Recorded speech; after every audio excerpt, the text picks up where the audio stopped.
دروازے کیا کھولیں گے؟ وَمَنْ أَعْرَضَ عَنْ ذِكْرِي، اب سنیے اللہ کے ذکر سے اعراض کرنے والوں کا انجام کیا ہوتا ہے، نماز کو نماز کے وقت پہ نہ پڑھنے والوں کا انجام کیا ہوتا ہے، وہ بھی سن لیجیے۔ سن 1995 کی بات ہے، 1995 کی تقریباً، سنیے گا غور سے، یہ واقعہ ہمارے اور آپ کے دلوں کو جھنجھوڑ دے گا۔ یہ بات کب کی ہے؟ سن 1995 کی، 1995، 21 سال یہ 5 بڑے، تقریباً 26 سال پرانا واقعہ میں بتا رہا ہوں۔ سنیے، غازی آباد سے بائی روڈ کی بات کر رہا ہوں، بائی روڈ، جب آپ لکھنؤ سے کٹتے ہوئے بریلی ہوتے ہوئے مراد آباد ہوتے ہوئے جب آپ غازی آباد جائیں گے، اور غازی آباد سے جو سڑک دلی کی طرف گئی ہے، بیچ میں ایک ایریا ہے، گاؤں ہے، اس کا نام ہے لونی، مشہور جگہ ہے لونی، مسلمانوں کی بستی ہے، کافی مسلمان اس پر رہتے ہیں، بہت امیر اور پیسے والے لوگوں کی بستی۔ اس بستی میں لونی کے اندر 2 سگے بھائیوں کی شادی ہونا تھی، دونوں سگے بھائیوں کی شادی، اور جس گاؤں میں بارات جانا تھی وہ ایک ہی گاؤں ہے، ایک ہی گاؤں میں، لڑکیاں الگ الگ تھی لیکن بارات ایک ہی گاؤں میں جانا تھی۔ تو شادی سے جیسے کل صبح بارات جانی ہے، کل دوپہر میں یا 4 بجے کے بعد، عصر کے بعد بارات جانی ہے، تو ایک رات یعنی اس سے ایک رات پہلے ان دونوں نوجوانوں نے سوچا کہ اس رات کو رنگین بنایا جائے، کھیل تماشا کیا جائے۔ تو یہ دونوں نوجوان دلی سے کچھ طوائفوں کو لے کے آئے۔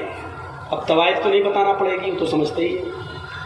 طوائفوں کو لے کے آئے اور وہ طوائف گاڑیوں سے لائی گئی، یعنی اس آدمی نے اپنی گاڑی سے بلوائی، پیسے والے لوگ تھے۔ عشاء کی نماز، اذان کے بعد، نماز کے بعد دور چلتا ہے شراب کا، دور چلتا ہے ناچ اور گانے کا۔ اس لڑکے نے اپنے یار دوستوں کو بلایا، دونوں لڑکوں نے اپنے گھر میں دعوت دی، منٹ منٹ پر چائے بنی، منٹ منٹ پہ شراب آ رہی ہے، منٹ منٹ پر دور چل رہا ہے، اور وہ طوائفیں ناچ رہی ہیں، ڈانس کر رہی ہیں، اپنے جسم کی نمائش کر رہی ہیں، گانا گا رہی ہیں، اور دیکھنے والوں کی آنکھوں کو ٹھنڈا کر رہی ہیں اپنے جسم کو دکھا دکھا کر۔ یہ ناچ و گانا اتنی دیر چلتا ہے کہ ٹائم کا پتہ نہیں چلتا۔ وہ فجر کی اذان کی آواز آنے لگتی ہے۔ ان دونوں لڑکوں کے گھر سے لگی ہوئی مشکل سے 300-400 قدم کی دوری پر مسجد ہے، اس مسجد سے مؤذن نے اذان دینا شروع کر دیا، اللہ اکبر اللہ اکبر۔ یہ فجر کی نماز کا وقت ہے، یہ وہ وقت ہے کہ چڑیاں بھی اپنے گھونسلوں میں اس وقت بیدار ہو جاتی ہیں اور چہچہا کر چی چی بولتے ہوئے اپنے رب کی تسبیح بیان کرتی ہیں، یسبح للہ ما فی السماوات و ما فی الارض۔ صبح کے درختوں کے پتوں کی سے چلنے والی ہوا بھی اللہ کی تسبیح بیان کرتی ہے، آسمان سے اترنے والی شبنم اور اوس کے قطرے بھی اللہ کی تسبیح بیان کرتے ہیں، کائنات کی ہر شے اللہ کی حمد و ثنا بیان کرتی ہے۔ اور یہ وہ وقت ہے فجر کی نماز کا کہ اللہ کے نبی نے فرمایا کہ میری امت کا جو بھی آدمی، جو بھی مسلمان، جو بھی مجھ پر ایمان لانے والا فجر کی نماز کے وقت اٹھے گا اور جماعت کے ساتھ فجر کی نماز پڑھے گا، اور فجر کی نماز پڑھنے کے بعد پھر وہ جو بھی محنت کرے گا، جو مزدوری کرے گا، اللہ رب العالمین اس کے رزق میں برکت دے گا، اللہ اس کے لیے روزی کے دروازے کھول دے گا، اس آدمی کو کبھی بھوکا نہیں سونے دے گا، اس کو فکر و فاتح کی کبھی نوبت نہیں آئے گی۔ یہ نبی اکرم کا فرمان ہے۔ یہ طوائفیں جو ناچ رہی تھی، جو ڈانس کر رہی تھی، آذان کی آواز سنتی ہے، آذان کی آواز سنتی ہے، اللہ اکبر اللہ اکبر، یہ آذان کی آواز ان طوائفوں کے کانوں میں جاتی ہے، تو آذان کے احترام میں ان طوائفوں نے گانا بند کر دیا اور ناچنا موقوف کر دیا، ناچنا بند کر دیا اور گانا بند کر دیا، خاموش ہو گئی، نہ ناچ رہی ہے نہ گا رہی ہے۔ ان دونوں لڑکوں نے دیکھا کہ ان کے پائلوں کی چھنکار رک گئی ہے، ان کے پیر جو ابھی زمین پر تھرک رہے تھے وہ رک گئے ہیں، منہ سے سریلی آواز میں جو گانے کی آواز آ رہی تھی وہ گانے رک گئے۔ تو ان دونوں نوجوانوں نے کہا کیا ہوا؟ طوائفوں سے کیوں رک گئی ہو، کیا بات ہے؟ ان طوائفوں نے جواب دیا مسجد سے اذان کی آواز آ رہی ہے، ہم اذان کے احترام میں رک گئے ہیں، ہم بھی مسلمان ہیں، اگرچہ نماز نہیں پڑھتے ہیں تو کیا ہوا، لیکن اذان کا احترام کرتے ہیں، ہم اذان کا احترام کرتے ہیں، ہماری مجبوریوں نے ہم کو طوائف بنا دیا ہے، ناچنے اور گانے والا بنا دیا ہے، ورنہ ہم طوائف نہیں تھے، ہمارا یہ مطلب نہیں ہے کہ ہم ناچیں گے نہیں گائیں گے نہیں، لیکن اتنی دیر رک جانے دیجئے جتنی دیر مسجد سے اذان کی آواز آ رہی ہے، ہم کو اتنی دیر رک جانے دیجئے، ہم نے اذان کے وقت کبھی غلط کام نہیں کیا ہے، ہم نے اذان کے وقت کبھی غلط کام نہیں کیا ہے، اذان کا احترام میں کرتی ہوں، میں ابھی ناچ نہیں سکتی اور گا نہیں سکتی۔ ان دونوں نوجوان لڑکوں نے جو جملے کہے وہ سنو کیا تھے، ان دونوں نوجوان لڑکوں نے جواب دیا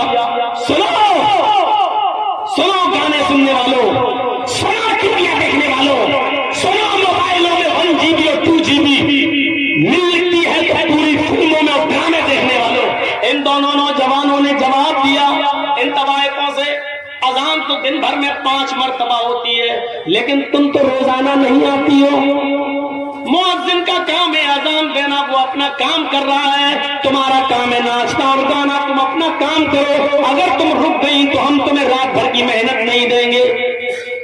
ان طوائفوں نے سوچا کہ مجھے رات بھر کی محنت نہ ملے تو اس سے بہتر ہے کہ ناچ لوں، دلوں کا حال تو اللہ جانتا ہے کہ میں اذان کا احترام کر رہی ہوں۔ وہ عورتیں وہ طوائفیں پھر ناچنے لگی، اذان کی آواز آ رہی ہے، ان کا دل گوارا نہیں کر رہا ناچنا، لیکن ان دونوں بھائیوں نے کہا مؤذن اپنا کام کرتا ہے، تم اپنا کام کرو، اگر نہیں کرو گی تو ہم تمہیں محنت نہیں دیں گے، ہم جو سودا ہوا ہے وہ تمہیں رقم نہیں دیں گے۔ ان طوائفوں نے دوبارہ ناچتا اور گانا شروع کر دیا۔ سنو اذان کے وقت فلمیں دیکھنے والوں، اذان کے وقت ناچ اور گانا دیکھنے والوں، اللہ کے ذکر سے منہ پھیرنے والوں، بجائے مسجد کے اپنے کھیتوں میں جانے والوں، بجائے مسجد کے مال میں شاپنگ کرنے والوں، بجائے مسجد میں جانے کے ہوٹلوں میں بیٹھ کے چائے پینے والوں، بجائے مسجد میں جانے کے انڈیا پاکستان کا میچ دیکھنے والوں، بجائے مسجد میں جانے کے اپنے آپ کو لہو و لعب میں مصروف رکھنے والوں، ان طوائفوں نے ناچ گانا شروع کر دیا۔ یہ ناچتی نہیں ہو، یہ ناچ گانا صبح 7 بجے تک چلتا ہے۔ اپنے وعدے کے مطابق ان دونوں بھائیوں نے ان دونوں بھائیوں نے ان طوائفوں کو پوری مزدوری دی۔ ان طوائفوں نے کہا دیکھیے ہم عورت ذات ہیں، پیشہ ور طوائف ضرور ہے، ہم پیسہ ملتا ہے، صرف ناچتے اور گاتے ہیں لیکن اپنے جسم کا سودا نہیں کرتے ہیں، ہماری عزت کو خطرہ ہے، تم لوگ عزت کے ساتھ مجھے لے کے آئے ہو، مجھے عزت کے ساتھ دہلی تک پہنچا دو۔ ان دونوں بھائیوں نے سوچا کہ چلو لونڈی سے دلی ہے ہی کتنا دور، ہم ان کو پہنچا دیتے ہیں پھر واپس آ جائیں گے، 2 بجے کے بعد تو بارات جانا ہے، ابھی تو جائے گی نہیں، ہم ان کو چھوڑ کے واپس آ جاتے ہیں۔ دونوں بھائی ان طوائفوں کو پہنچانے جا رہے ہیں، طوائفوں کی گاڑی آگے چلتی ہے اور ان دونوں بھائیوں کی گاڑی پیچھے چل رہی ہے۔ طوائفوں کی گاڑی آگے چلتی ہے، طوائفوں کا جو ڈرائیور تھا وہ تھوڑا ہوشیار تھا، اس لیے اس نے بہت ہوشیاری کے ساتھ گاڑی کو موڑ کر نکال لیا، لیکن سامنے سے آنے والے ٹرک نے ان دونوں بھائیوں کی گاڑی میں ایسی ٹکر ماری کہ ان دونوں بھائی کی گاڑی کئی ہچکولے کھانے کے بعد کافی دور گرتی ہے، ایک کھیت میں گرتی ہے، آنن فانن لوگوں کی بھیڑ جمع ہو جاتی ہے، کسی طرح کار کا گاڑی کا ڈھکن کھولا جاتا ہے، اس کی کھڑکی کھولی جاتی ہے، اس کی ونڈو کھولی جاتی ہے، لیکن دونوں بھائیوں کی لاشیں اتنی بگڑ چکی ہیں، اتنی خراب ہو چکی ہیں کہ پہچان سے باہر ہے کہ بڑے بھائی کی لاش کون سی ہے اور چھوٹے بھائی کی لاش کون سی ہے۔ پہچان نہیں، پہچان سے دور ہے، ایسی ٹکر ہوتی ہے ٹرک سے کہ گاڑی دور گرتی ہے، بڑی مشکل سے ڈھکن کھولا گیا، بس کرو بھیا پی لینا بعد میں چاہیے، ہم ان کو منع کر رہے ہیں، پیچھے سے آپ بول رہے ہیں، دونوں بھائیوں کی گاڑی ڈھکی کھولی جاتی ہے، جب کھڑکی تو لاش پہچاننے میں نہیں آ رہی ہے کہ بڑے بھائی کی لاش کون سی ہے، چھوٹے بھائی کی لاش کون سی ہے، ان دونوں لاشوں کو اٹھایا گیا ہے، پوسٹ مارٹم کے بعد ماں باپ کے حوالے کیا گیا ہے، ذرا اس انجام کو نوجوانوں کبھی سوچا ہے آپ نے، سوچا ہے آپ نے، 2 بجے کے بعد ان دونوں کی بارات لڑکی والے کے گاؤں میں، لڑکی کے گاؤں میں، لڑکیوں کے گاؤں میں ان دونوں کی بارات جانا تھی، ذرا سوچئے، پھر ہم وہیں آئیں گے، سوچئے ہم وہیں آئیں گے،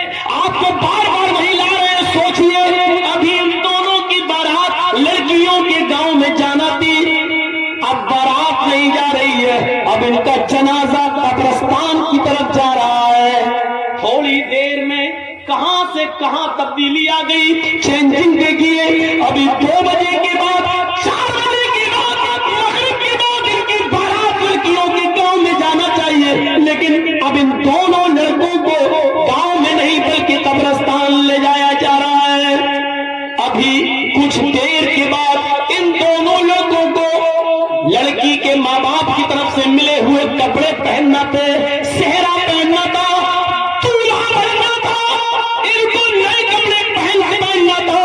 لیکن تھوڑی دیر میں اب ان کو نئے کپڑے نہیں بلکہ نیا کفن پہنایا جا رہا ہے، تصور کیجئے، پھر کہتا ہوں سوچئے، ابھی ان کو کپڑے پہننا تھے نئے، لڑکی کے ماں باپ کی طرف سے ملے ہوئے کپڑے پہننا تھے، لیکن اب باپ کی طرف سے ان کو کفن پہنایا جا رہا ہے، میرے بھائیوں ذرا سوچئے، ابھی تھوڑی دیر کے بعد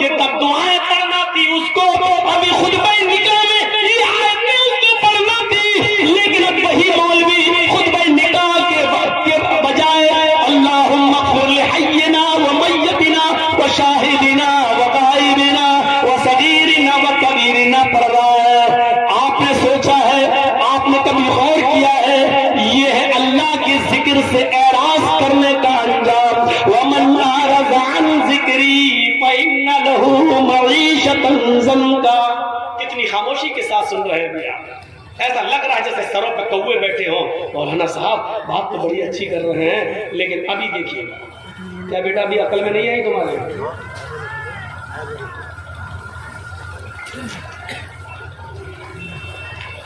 تصور کر رہے ہیں آپ، تھوڑی دیر میں کیا حیثیتیں بدل گئی، جانا تھا لڑکیوں کے گھر، بارات لے کر گاؤں میں پہنچایا جا رہا ہے قبرستان، پہننا تھے لڑکی کے ماں باپ کی طرف سے ملے ہوئے کپڑے، پہنایا جا رہا ہے کفن، مولوی کو پڑھنا تھا یا ایھا الذین آمنوا اتقوا اللہ حق تقاتی، قرآن کی آیتیں پڑھ کے نکاح پڑھانا تھا، لیکن اسی مولوی کو کیا پڑھنا پڑ رہا ہے، اللہم اغفر لحینا ومیتنا وشاہدنا وغائبنا وصغیرنا وکبیرنا، تھوڑی دیر میں حیثیتیں بدل گئی، انجام سوچو، جس نے ان طوائفوں کو اذان کے وقت بھی نچوایا ہو، ان دونوں نوجوان لڑکوں کا انجام کیا ہوا، اور پھر یہ تو دنیاوی انجام ہے، قبر کے اندر یہ اپنے انجام کو کیا بھگت رہے ہوں گے، یہ تو اللہ ہی بہتر جانے، اور جہنم کے اندر اپنے انجام کو کیا بھگتیں گے، میرے بھائیوں یہ تو اللہ ہی بہتر جانے، ہم تو مسلمان ہونے کے ناطے سے صرف دعائے مغفرت ہی کر سکتے ہیں، اللہ ان کے گناہوں کو معاف فرما دے،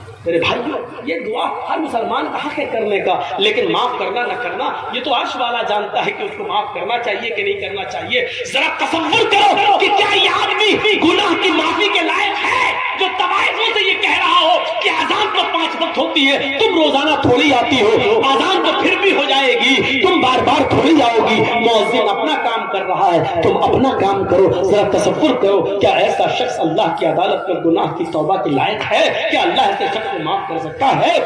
تصور کریے، ہم یہ نہیں کہہ رہے معاف کرنا نہ کرنا اس کے اختیار میں ہے، لیکن تصور کرو کہ گناہ کتنا بڑا. وَمَنْ أَعْرَضَ عَنْ ذِكْرِي فَإِنَّ لَهُ مَعِيشَةً ضَنْكًا. ہم ہیں کہاں؟ اپنی سوچ کو بدلو. قرآن نے وہی کہا فَلْتَنْظُرْ نَفْسٌ مَا قَدَّمَتْ لِغَدٍ. ہر انسان کو سوچنا چاہیے کہ کل قیامت کے دن کے لیے اس نے کون سی تیاری کی. احساس دیکھیے دنیا میں دولت کمانے کے بہت سے طریقے ہیں. آپ کو معلوم ہے؟ آئیے میں آپ کو بتاتا ہوں. حضرت عبداللہ ابن عمر اپنے چند ساتھیوں کے ساتھ سفر پہ ہیں اور ایک جنگل سے گزر ہو رہا ہے. دیکھیے وہی چاچا, انہیں کو چاچا بول رہا تھا. ایک اور چاچا اٹھ رہے ہیں.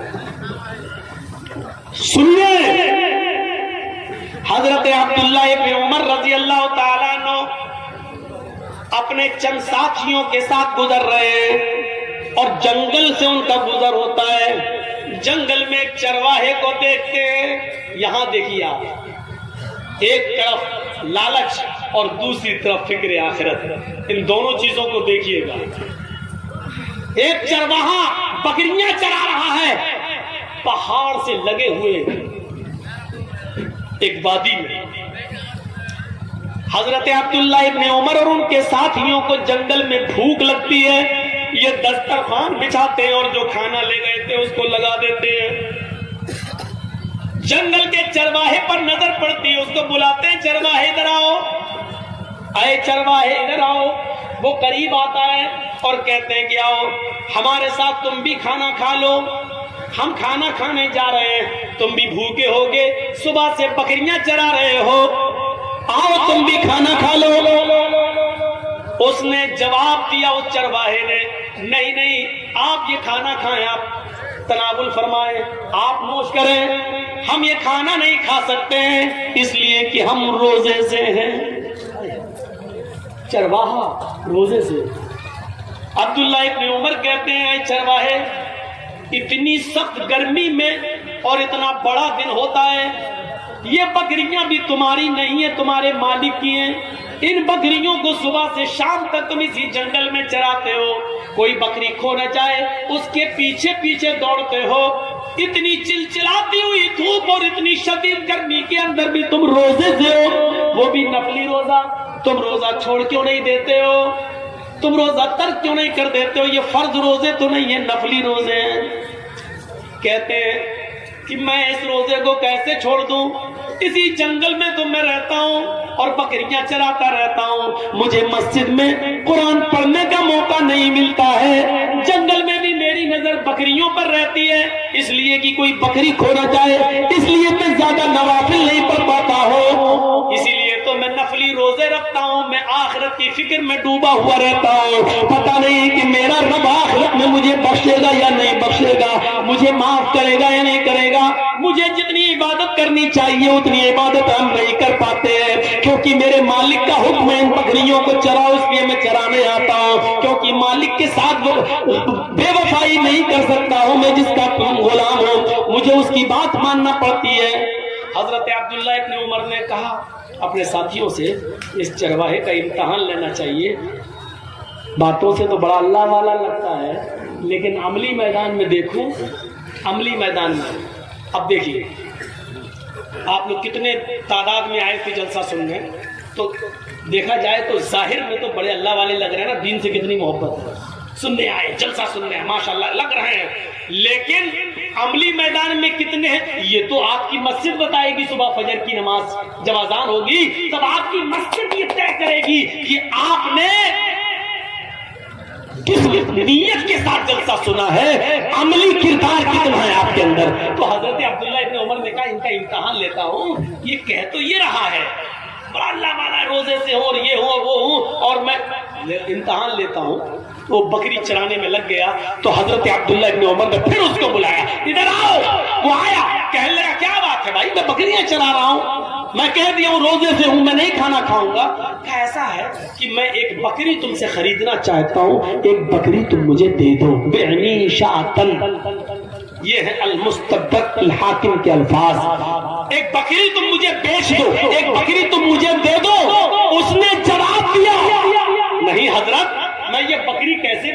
یہ بکریاں میری نہیں ہیں. میں پہلے کہہ چکا ہوں آپ سے کہ یہ بکریاں میری نہیں ہیں, یہ بکری میرے مالک کی ہے.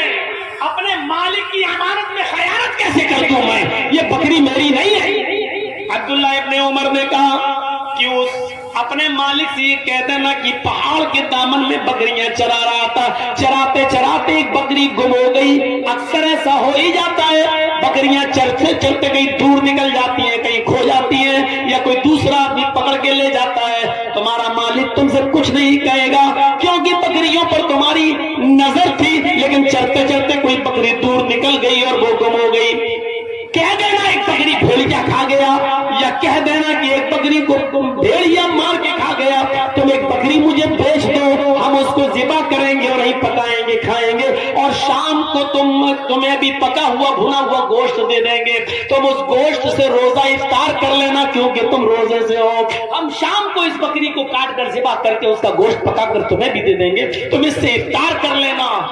وہ چرواہا حضرت عبداللہ ابن عمر کی یہ بات سنتا ہے, انگلی سے اشارہ کرتا ہے اور چیختا ہوا روتے ہوئے بھاگتا ہے, کہتا این اللہ این اللہ این اللہ. پھر اللہ کہاں ہے, پھر اللہ کہاں ہے, پھر اللہ کہاں ہے. یعنی اے عبداللہ ابن عمر, آج میں تمہیں بکری بیچ دوں گا, میں اپنے مالک سے جھوٹ بول دوں گا, میرا مالک مجھے کچھ نہیں کہے گا, تھوڑے سے درہم مجھے بکری کے مل جائیں گے, لیکن پھر اللہ تو میری اس حرکت کو دیکھ رہا ہے. میں اپنے مالک سے جھوٹ بول سکتا ہوں, لیکن کل قیامت کے دن اپنے مالک کے مالک کو کیا جواب دوں گا؟ این اللہ این اللہ.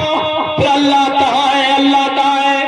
آئے نوجوانوں, آئے اس کام میں جلسہ سننے کے لیے آنے والوں, تمہارے ہاتھ میں شراب کی بوتل ہوتی ہے, اس وقت تمہارے منہ سے یہ کیوں نہیں نکلتا, میرا باپ نہیں دیکھ رہا ہے, میری ماں نہیں دیکھ رہی ہے, میرا بڑا بھائی نہیں دیکھ رہا ہے, میری بیوی نہیں دیکھ رہی ہے, لیکن اللہ تو دیکھ رہا ہے. اللہ کہاں ہے, اللہ کہاں ہے. تم جوا کھیلتے ہو, تمہارے منہ سے یہ آواز کیوں نہیں نکلتی, اللہ دیکھ رہا ہے. تم چوری کرتے ہو, تمہارے منہ سے یہ آواز کیوں نہیں آتی ہے, این اللہ این اللہ. اللہ کہاں ہے, اللہ کہاں ہے. آزان کی آواز آتی ہے, تم کیرم بورڈ کھیلتے رہتے ہو, تم میچ دیکھتے رہتے ہو, تمہارے منہ سے اس وقت یہ آواز کیوں نہیں نکلتی ہے, این اللہ. کوئی دیکھے نہ دیکھے, لیکن اللہ تو دیکھ رہا ہے. یہ تقویٰ کہاں گیا ہے, یہ تمہارے اندر کی نیکی کہاں چلی گئی, یہ سوچ تمہاری کہاں چلی گئی. وہ چرواہا بھاگتا ہے, دور جاتا جا رہا ہے, کہہ رہا ہے این اللہ این اللہ. پھر اللہ کہاں ہے, پھر اللہ کہاں ہے. یعنی اللہ تو مجھے دیکھ رہا ہے. اے عبداللہ, میں یہاں جھوٹ بول سکتا ہوں اپنے مالک سے, لیکن کل قیامت کے دن ہمارا جھوٹ پکڑا جائے گا, ہمیں سب کے سامنے بے نقاب کیا جائے گا. ہم دنیا میں ہم ایسا نہیں کر سکتے, اللہ ہماری اس حرکت کو دیکھ رہا ہے. عبداللہ ابن عمر نے اس چرواہے کو بھاگتے ہوئے دیکھا اور اپنے ساتھیوں سے کہنے لگے, این اللہ این اللہ. اللہ کہاں ہے, اللہ کہاں ہے. دیکھو اس چرواہے کے اندر اللہ کا کتنا ڈر ہے, اتنا خوف ہے. وہ اپنے گاؤں جاتے ہیں, عبداللہ ابن عمر لوٹ کر اپنے گھر جاتے ہیں, اور دوسرے دن اس چرواہے کے مالک کے پاس جاتے ہیں اور کہتے ہیں, مجھے یہ چرواہا بھی چاہیے اور جتنی بکریاں تمہاری ہیں وہ سب مجھے چاہیے. قیمت بتاؤ, قیمت بتاؤ. مالک نے کہا اس غلام کی اتنی قیمت اور بکریوں کی اتنی قیمت. عبداللہ ابن عمر نے غلام کی قیمت بھی ادا کر دی اور بکریوں کی قیمت بھی دے دی. غلام کو خرید لیا اور غلام کے ساتھ ساتھ بکریاں بھی خرید لی, اور پھر اس غلام کو آزاد کر دیا.